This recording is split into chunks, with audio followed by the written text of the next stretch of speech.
There comes a moment in life when you realize you cannot lead yourself anymore. You are tired of forcing, tired of guessing, tired of controlling everything, and that is where surrender begins. To be led by God means to trust Him fully, not halfway, not when it makes sense. But even when you don't understand, God does not always reveal the whole map. This verse is a call to radical trust. Leaning on our own understanding means relying on our limited logic and what we can see.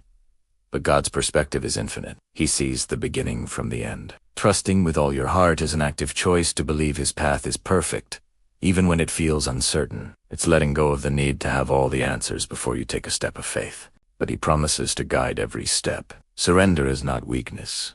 It is strength. This promise was given to the Israelites in exile, a time of great suffering and uncertainty. It reminds us that even in our darkest chapters, God has a plan for our good. His plans are not for immediate comfort, but for our ultimate hope and a future.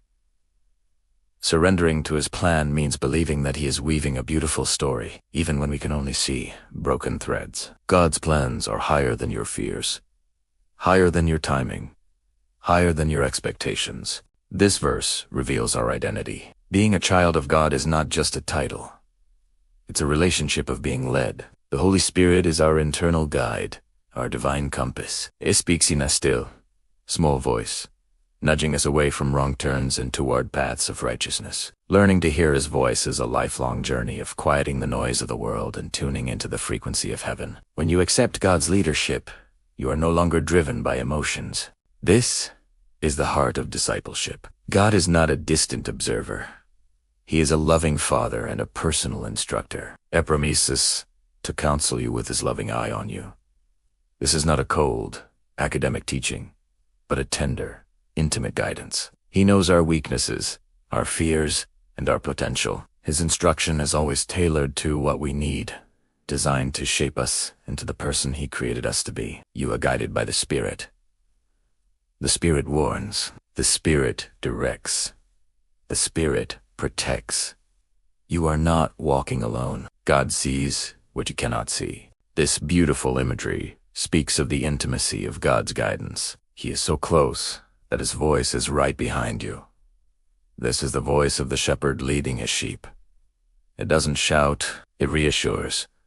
It doesn't condemn when we stray. It gently calls us back to the right path. Obedience to this voice leads to a peace that surpasses all understanding, a deep inner rest that comes from knowing you are exactly where you are meant to be. When you let God lead, fear loses its power. This is the ultimate act of faith. Committing your way means handing over the reins of your life to God. It's a conscious decision to release your grip and trust that He will act on your behalf. This doesn't mean we become passive. It means our actions are now aligned with His will. We work, but we don't worry.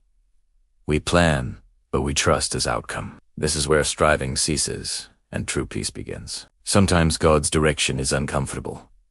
Sometimes it requires sacrifice, but obedience brings peace that the world cannot give. When you commit your way to God, He begins to arrange what you cannot arrange. You stop striving and start trusting. If you are tired of carrying everything alone, if you are ready to trust deeper, if you are ready to surrender control, let God lead you.